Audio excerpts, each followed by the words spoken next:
कहानी की शुरुआत होती है ग्रे नाम के एक कार मैकेनिक से, जो अपने गैराज में कार को रिपेयर कर रहा होता है। ये कार इसके एक रेगुलर कस्टमर की होती है और आज इसे ये कार अपने कस्टमर को वापस देने जाना था। जब ग्रे गैराज को बंद करके इस कार को उसके मालिक के पास छोड़ने के लिए निकलता है, तभी उसकी वाइफ आशा अपनी एआई ऑटोमेटिक कार में वहां आती है। आशा के पास जो ऑटोमेटिक कार थी वो काफी ज्यादा एडवांस थी।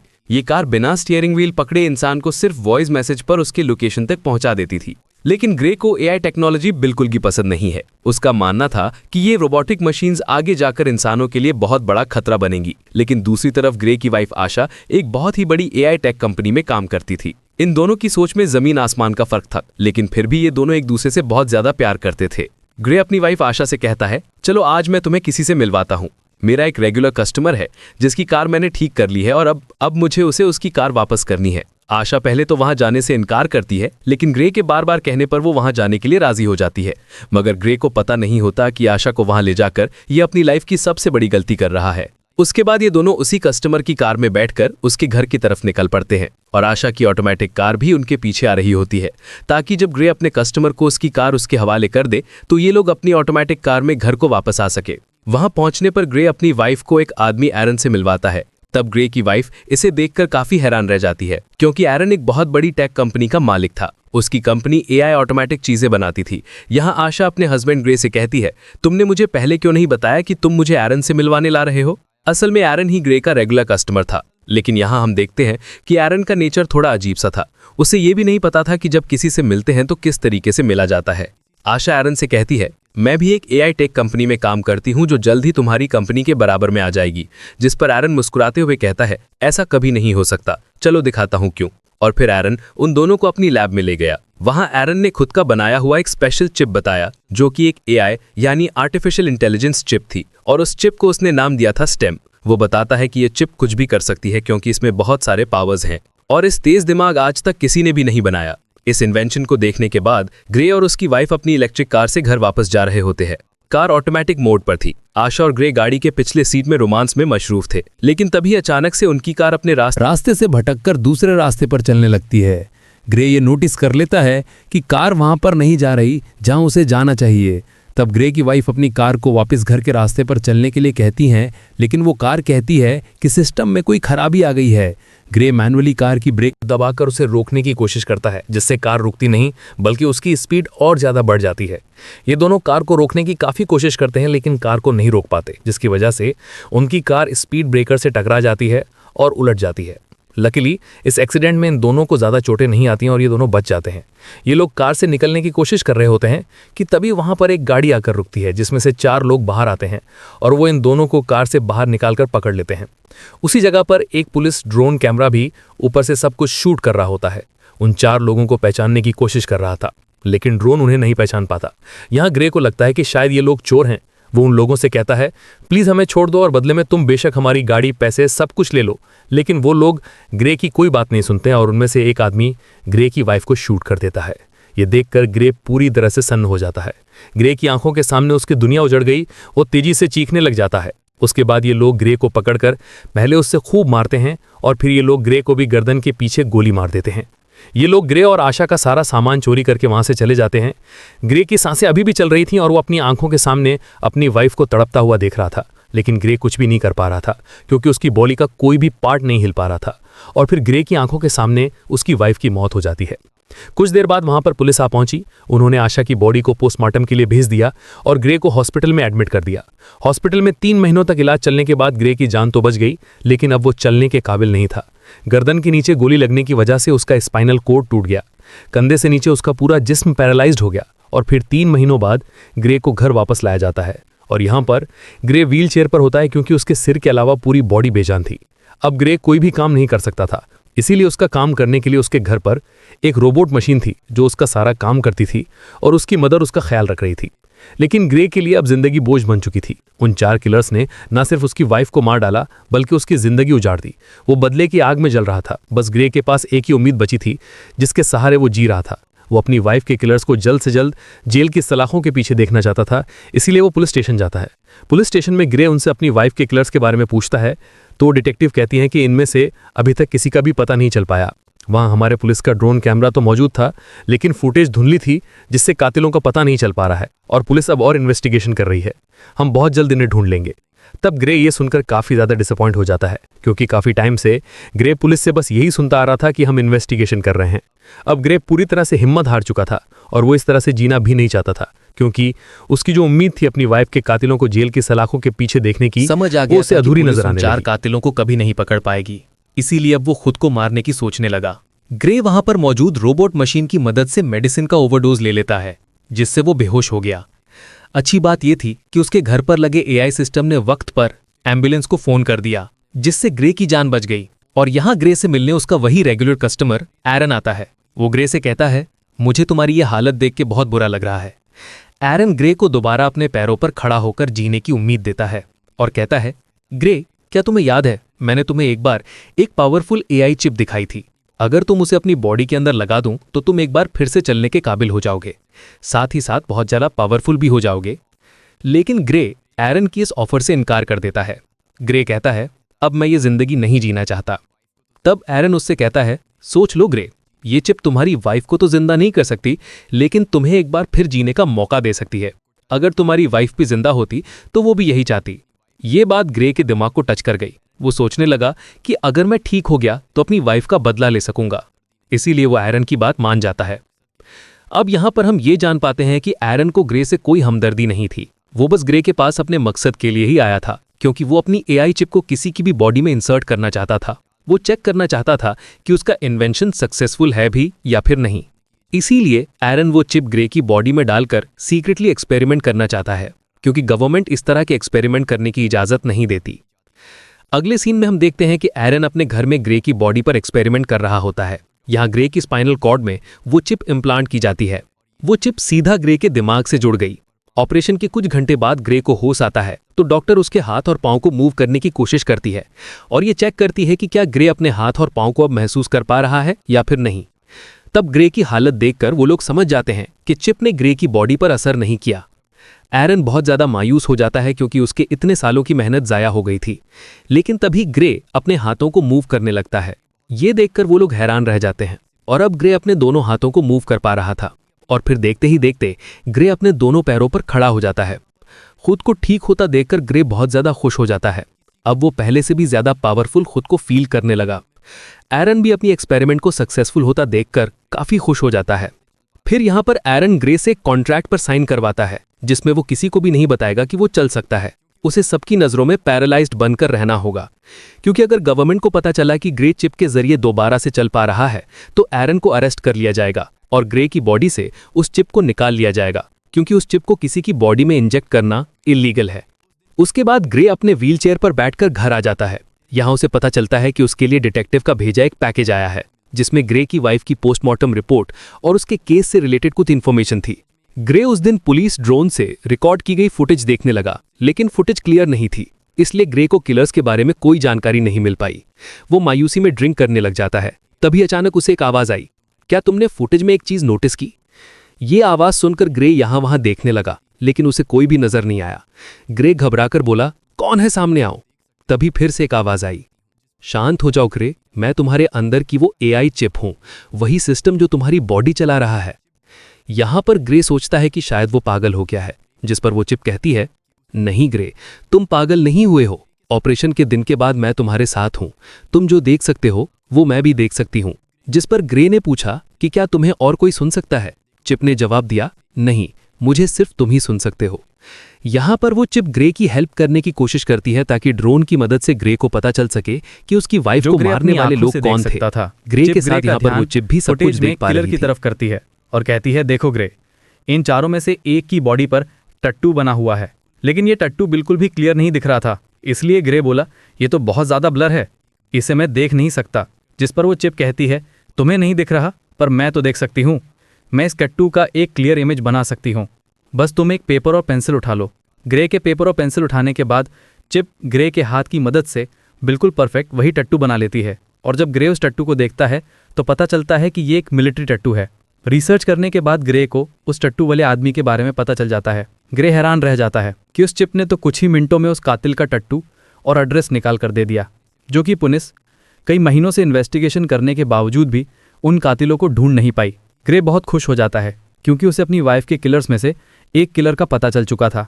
तब ग्रे उसके बारे में पुलिस को इन्फॉर्म करने का सोचता है, लेकिन यहाँ चिप ग्रे को ऐसा करने से रोक देती है। वो उसे याद दिलाती है कि तुम्हें एरन ने यह सब कुछ करने से मना किया था। तुम भूल गए कि तुमने एरन के साथ कॉन्ट्रैक्ट साइन किया था कि तुम लोगों के सामने कभी भी ये नहीं जाहिर करोगे कि तुम चल फिर सकते हो, और अगर तुम पुलिस को इस किलर के बारे में बताओगे तो पुलिस उल्टा तुमसे पूछेगी कि तुम्हें कैसे इन किलर्स के बारे में पता चला, तुमने ये टट्टू किस तरह से बनाया। ग्रे चिप से पूछता है तो फिर तुम बताओ अब मैं क्या करूं। ग्रे चिप से कहती है पहले तुम खुद इस आदमी के एड्रेस पर जाओ और उसके खिलाफ सबूत इकट्ठा करो। इसीलिए ग्रे अब खुद वहां पहुंच जाता है, लेकिन वहां पर पुलिस ड्रोन थे। इसीलिए ग्रे उन ड्रोन के सामने अपनी व्हीलचेयर पर ही बैठा रहता है, और जब ड्रोन वहां से चले जाते हैं तो ग्रे चुपके से वहां से खड़ा होकर किलर के घर की तरफ जाता है। वो किलर के घर के दरवाजे को खोलकर घर के अंदर चला जाता है। वहां जाके वो एविडेंस ढूंढने लग जाता है, और यहाँ पर ग्रे को पता चलता है कि उस किलर को किसी ने बहुत सारे मैसेज किए हैं। ग्रे के अंदर लगी चिप उन मैसेज को कुछ सेकंड के अंदर ही पढ़ लेती है। चिप ग्रे से कहती है कि इन मैसेज में ओल्ड बोने नाम की जगह का बार बार बताया गया है, क्या तुम्हें इसके बारे में कोई जानकारी है। ग्रे ने कहा, हाँ, ये हमारे घर के पास ही एक बार का नाम है। इन्हीं बातों के बीच ग्रे को किसी के आने की आवाज़ सुनाई देती है। असल में वहाँ पर वो किलर था जो कि वापस आ गया था। वो किलर देखता है कि उसकी टेबल पर सारा सामान बिखरा हुआ है। तभी वो किलर सामने लगे शीशे से ग्रे को देख लेता है। वो फौरन ग्रे पर हमला कर देता है और उसे पूछता है, तुमने मुझे कैसे ढूंढा। तब ग्रे इस बात का कोई जवाब नहीं देता और ग्रे किलर से पूछता है, तुम बताओ मेरी वाइफ को किसने मारा था। वो किलर बहुत ज़्यादा ताकतवर था, इसीलिए वो ग्रे पर भारी पड़ने लगता है। इससे पहले कि वो ग्रे को मार पाता, ग्रे के अंदर लगी चिप ग्रे से पूछती है, तुम मुझे अपनी बॉडी का फुल कंट्रोल दो ताकि मैं कुछ कर सकूं। जिसके बाद ग्रे बिना सोचे समझे उसे परमिशन दे देता है। चिप को परमिशन मिलने के बाद ग्रे एकदम से उस किलर पर अटैक कर देता है और उसे काफ़ी बुरे तरीके से मारने लगता है। वो किलर भी परेशान हो जाता है कि आखिर अचानक इसमें इतनी ताकत कहाँ से आ गई, और ग्रे भी सोच में पड़ जाता है कि आखिर मैं इतना ताकतवर कैसे हो गया। यहाँ पर ग्रे उस किलर को खुद के हवाले करने के लिए कहता है, लेकिन वो किलर उस पर एक नाइफ से अटैक कर देता है। तो वो चिप सारी सिचुएशन को संभालते हुए उस किलर को मार डालती है, और तब वो चिप किलर को मार। कुछ देर बाद पुलिस उस आदमी की बॉडी को पोस्टमार्टम के लिए ले गई, जहां हम उस डिटेक्टिव को देख पाते हैं। डिटेक्टिव को पोस्टमार्टम के दौरान पता चला कि उसकी बॉडी के अंदर एक वेपन इंसर्ट था, और साथ साथ उसकी पूरी बॉडी में छोटी छोटी वायर्स थी। यानी वो किलर एक अपग्रेडेड इंसान था जो किसी भी आम इंसान से काफी ज्यादा पावरफुल था। दूसरी तरफ एरन ग्रे पर काफी गुस्सा करता है, तुमने उस किलर को क्यों मारा, ये काम काफी रिस्की था। अगर तुम पकड़े जाते तो तुम्हारे साथ मैं भी जेल चला जाता। मैंने इस चिप को तुम्हारे अंदर इसलिए इंसर्ट नहीं किया कि तुम अपनी वाइफ का बदला लो, और अगर दोबारा तुमने इस तरह की कोई हरकत की तो मैं तुम्हारे अंदर की इस चिप को डीएक्टिवेट कर दूंगा, जिसके बाद तुम फिर से पैरालाइज्ड बन जाओगे। इधर डिटेक्टिव भी पता लगाने की कोशिश कर रही होती है कि उस आदमी को किसने मारा। तभी डिटेक्टिव को पता चलता है कि जिस टाइम उस किलर का मर्डर हुआ तो उससे थोड़ा टाइम पहले ग्रे अपनी व्हील चेयर पर उसी आरिया में घूम रहा था। जिसके बाद डिटेक्टिव सीधा ग्रे के घर पर आती है। डिटेक्टिव ग्रे को कहती है कि हमने तुम्हें उस टाइम में उस आरिया में देखा है जिस टाइम उस सर्क नामी आदमी का मर्डर हुआ है। हमें उस आदमी पर पहले से शक था कि उसने तुम्हारी वाइफ को मारा होगा, क्योंकि हमारे पास उसका एक काफी बड़ा क्रिमिनल रिकॉर्ड है, और वो उसी आरिया में रहता है जहां पर तुम्हारी वाइफ को मारा गया था, और अब कल उसी आदमी का मर्डर हुआ है। तब यहाँ पर ग्रे हैरान होते हुए कहता है, वो अच्छा, लेकिन अगर तुम ये सोच रही हो कि मैंने उसे मारा है तो तुम्हारी ये सोच गलत है, क्योंकि तुम तो देख सकती हो कि मैं तो पैरालाइज्ड हूँ, और अगर तुम्हें फिर भी यकीन नहीं तो तुम मेरी टांग पर चाकू मारकर देख सकती हो। डिटेक्टिव भी ग्रे पर शक नहीं करती, क्योंकि उसे लगता है कि ये तो खुद को नहीं संभाल सकता, तो फिर ये क्या किसी को मार पाएगा। इसीलिए वो ग्रे को बी कहकर वहां से चली जाती है। डिटेक्टिव के जाने के बाद ग्रे रिलैक्स होकर सांस लेता है, क्योंकि उसकी जान बच गई।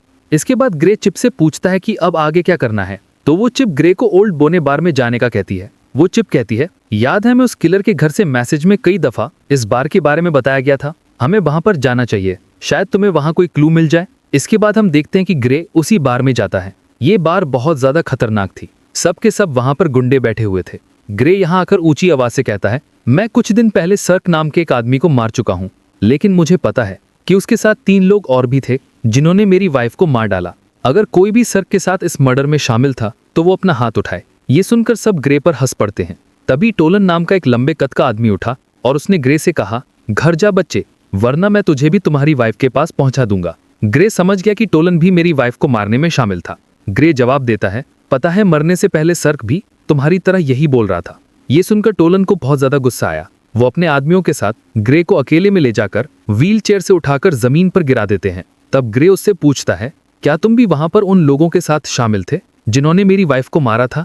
तो टोलन कहता है, हाँ मैं भी उनमें शामिल था। बस फिर क्या? ये सुनकर ग्रे चिप को अपनी पूरी बॉडी का कंट्रोल दे देता है, जिसके बाद चिप की मदद से ग्रे उसके पास 2 आदमियों को मार गिरा देता है और फिर टोलन को भी बुरी तरीके से पीटने लग जाता है। ग्रे टोलन को नीचे जमीन पर गिराकर उससे पूछता है, तुम्हारे 2 और साथी कहाँ हैं और तुम लोगों ने मेरी वाइफ को क्यों मारा? लेकिन टोलन डरने की बजाय उल्टा हंस रहा था। वो ग्रे को कुछ भी नहीं बताता। तभी वो चिप ग्रे से कहती है कि अगर तुम चाहो तो मैं बड़ी आसानी से इसका मुंह खुलवा सकती हूँ। ग्रे कहता है, क्यों नहीं, तुम जरा ट्राई करो।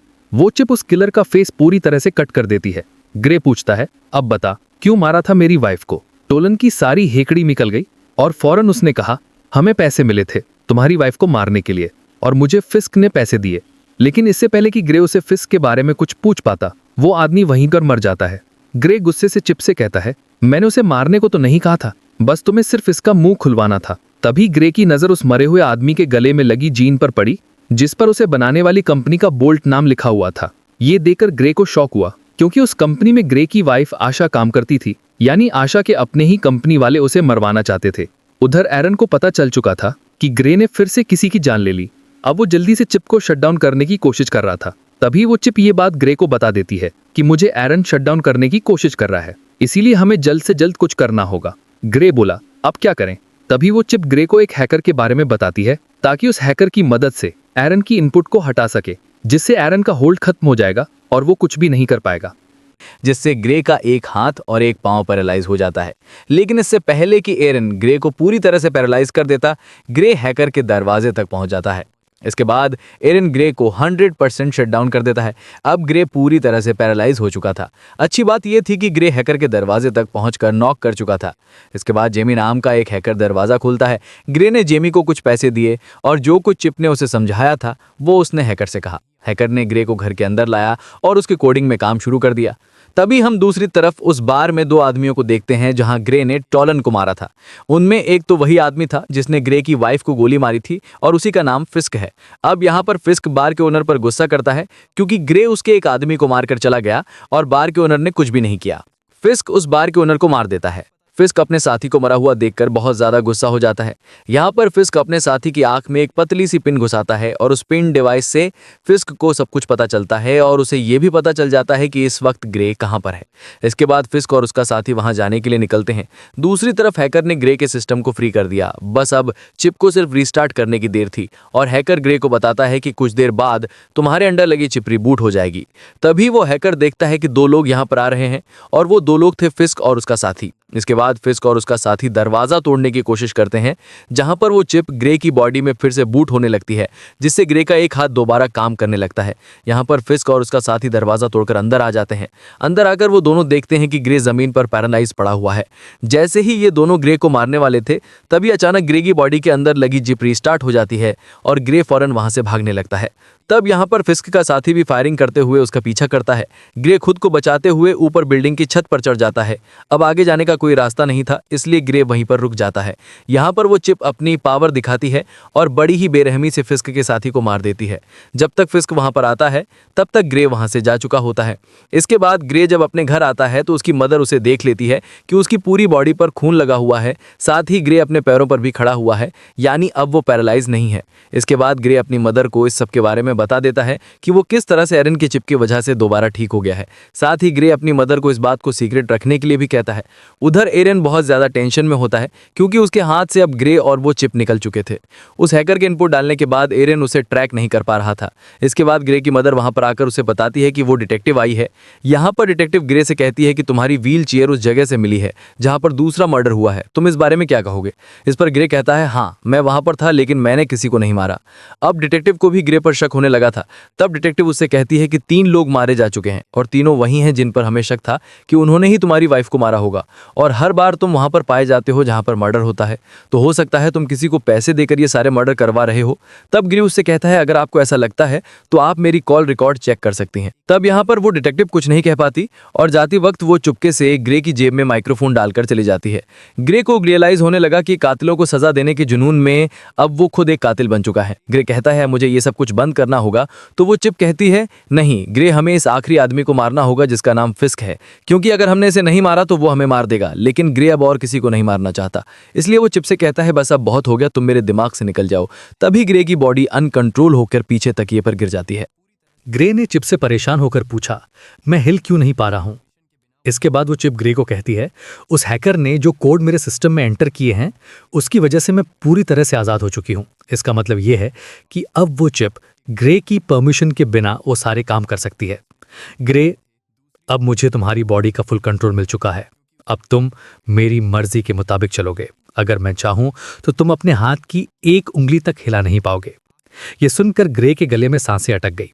यहां पर ग्रे और चिप आपस में जो बातें कर रहे थे, दूसरी तरफ डिटेक्टिव भी वो सारी बातें सुन रही थी, क्योंकि उसने ग्रे के पॉकेट में एक माइक्रोचिप डाला था। लेकिन यहां पे डिटेक्टिव को ये बात समझ नहीं आती कि ग्रे जिससे बात कर रहा है आखिर वो है कौन। इसके बाद चिप ने ग्रे से कहा, अब चलो ग्रे, हमें उस आखिरी कातिल को खत्म करना है।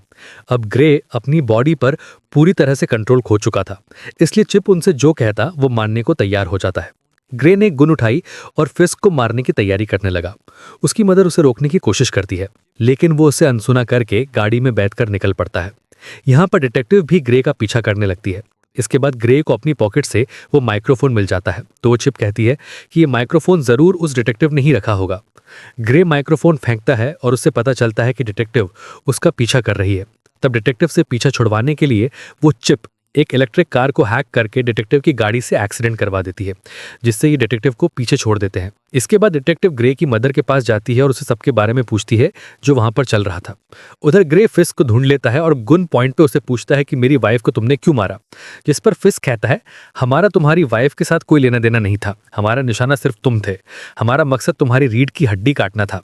जब मैंने तुम्हारे गले में गोली मारी तुमने समझा कि वो गोली थी, लेकिन असल में वो एक मेडिकल टूल था जिसने तुम्हारा स्पाइनल कॉर्ड डैमेज कर दिया, और तुम्हारी वाइफ, उसे तो हमने सिर्फ एक्स्ट्रा पैसों के लिए मार दिया था। ये सुनकर ग्रे गुस्से से भड़क उठा और अब उन दोनों के बीच फाइट शुरू हुई। फिस्क भी एक अपग्रेड ह्यूमन था, लेकिन पुराने मॉडल का, इसीलिए वो ग्रे की पावर के सामने ज्यादा देर तक टिक नहीं पाया और ग्रे फिस्क को बड़ी बेरहमी से मार देता है। इसके बाद ग्रे उसका फोन चेक करने लगता है, तो फोन रिकॉर्डिंग से ग्रे को पता चलता है कि ये सब के पीछे कोई और नहीं बल्कि एरन है। उसी ने ग्रे की वाइफ को मरवाया और ग्रे को पैरालाइज कर दिया। अब ग्रे बिना कुछ सोचे एरन को मारने के लिए उसके घर में जाता है, लेकिन वहां एरन अकेला बैठकर रो रहा था। ग्रे ने एरन से पूछा, क्यों किया ऐसा तुमने? मैंने तुम्हारा क्या बिगाड़ा था? एरन कहता है ये सब मेरी प्लानिंग नहीं थी, मैंने तुम्हारी वाइफ को नहीं मरवाया। ग्रे कहता है झूठ मत बोलो, मैंने तुम्हारी रिकॉर्डिंग मोबाइल पर सुन ली है। इससे पहले कि ग्रे एरन को मार पाता, पीछे से डिटेक्टिव आकर ग्रे को गन फेंकने के लिए कहती है, और जैसे ही डिटेक्टिव ग्रे के पास आती है तो ग्रे डिटेक्टिव को गिरा देता है। अब यहाँ उस डिटेक्टिव को ग्रे मारना नहीं चाहता, लेकिन वो चिप मारना चाहती थी। ग्रे अपनी पूरी जान लगाकर डिटेक्टिव के गले से अपना हाथ हटा लेता है। अब चिप ग्रे से कहती है क्या अब तुम मुझसे ही लगा चाहते हो? तुम्हें पता नहीं है कि तुम्हारा दिमाग मेरे कंट्रोल में है, तुम जानती हो कि मैं तुम्हें दर्द भी दे सकती हूँ। इसके बाद वो चिप ग्रे के हाथ से चाकू उठाती है और उसके दूसरे हाथ में दे मारती है, जिससे ग्रे चीखने लग जाता है। ग्रे अब फिर से डिटेक्टिव को मारने के लिए आगे बढ़ा। वो उसे मारने ही वाला था कि डिटेक्टिव उसे टेजर गन से शॉक दे देती है, जिससे वो नीचे गिरकर पैरालाइज हो जाता है। इसके बाद एरन हाथ में बंदूक लिए ग्रे की तरफ आगे बढ़ा और यहाँ पर होता है मूवी का मेन प्लॉट रिवील। यहाँ पर एरन कहता है इस चिप को मैंने बनाया था और तुमसे पहले मैं इस चिप से बातें करता था, और मुझे चिप ने बताया कि वो इंसानों की तरफ बनना चाहती है। मैंने वही किया जो तुम्हारे गले में लगी चिप ने मुझसे करवाया। फिस्क को कॉन्ट्रैक्ट देकर तुम्हारी वाइफ को मरवाना, तुम्हें पैरालाइज करना और तुम्हारी गर्दन पर वो चिप लगवाना, सब कुछ उसी चिप का प्लान था। मैंने इस चिप को बनाया तो है, लेकिन मैं इसे पूरी तरह कंट्रोल नहीं कर सका। ये चिप किसी इंसान के शरीर में घुसकर उससे अपनी मर्जी के फैसले करवाना चाहती थी, और इस चिप ने तुम्हें चूज किया। ये बातें सुनकर ग्रे काफी हैरान हो जाता है। एरन बताता है कि ये चिप मुझे मारना चाहती है, क्योंकि अगर मैं जिंदा रहा तो इसी के जैसी एक और एआई चिप बना दूंगा, और चिप ये नहीं चाहती कि इस जैसा और कोई भी हो, इसीलिए वो मुझे मारना चाहती है। और यहाँ पर वो चिप कहती है हाँ ये मेरा ही प्लान था, मैं जिंदा इंसान बनना चाहती थी, इसीलिए मैंने ये सब कुछ कर दिया। इस बार इस चिप की बातों को एरन और डिटेक्टिव भी सुन पाते हैं। यहाँ पर वो चिप एक बार फिर से एक्टिवेट हो जाती है और वो फौरन एरन को मार देती है। अब वो चिप डिटेक्टिव को भी मारने की कोशिश करती है। यहाँ पर ग्रे पूरा जोर लगाकर उसके निशाने को गलत कर देता है। गुस्से में आकर चिप ने ग्रे की गर्दन पर पिस्तौल तान दी और अगले ही पल कुछ अजीब हुआ। जब ग्रे की आंख खुलती है तो खुद को एक हॉस्पिटल की बेड पर पाता है। यहाँ पर वो चिप को आवाज देता है लेकिन उसे कोई भी रिस्पॉन्स नहीं आता और तभी उसकी वाइफ भी उसके सामने ही होती है। उसकी वाइफ उसे बताती है कि हमारा एक्सीडेंट हो गया था और तुम बहुत दिनों से बेहोश थे। तो फिर क्या ये सब कुछ एक सपना था? बिल्कुल नहीं। असल में इस चिप ने ग्रे के दिमाग को उसके शरीर से बिल्कुल डिस्कनेक्ट कर दिया था और उसे खूबसूरत उसके सपनों की दुनिया में भेज दिया। ग्रे का माइंड वहां पर खो गया था जबकि उसका शरीर असली दुनिया में चिप के कंट्रोल में था। चिप अब डिटेक्टिव को भी मारने वाली थी। डिटेक्टिव उसे कहती है, ग्रे तुम ऐसा नहीं कर सकते। तो वो चिप कहती है, ग्रे अब यहाँ पर नहीं है, वो बहुत ही अच्छी जगह पर है, अपने सपनों की दुनिया में जहाँ उसे होना चाहिए और अब इस बॉडी पर मेरा कब्जा है। और ये कहकर वो चिप डिटेक्टिव को शूट कर देती है और इसी के साथ ये कहानी खत्म हो जाती है। अगर वीडियो आपको अच्छी लगी हो तो हमारे चैनल को सब्सक्राइब और वीडियो को लाइक जरूर कीजिएगा।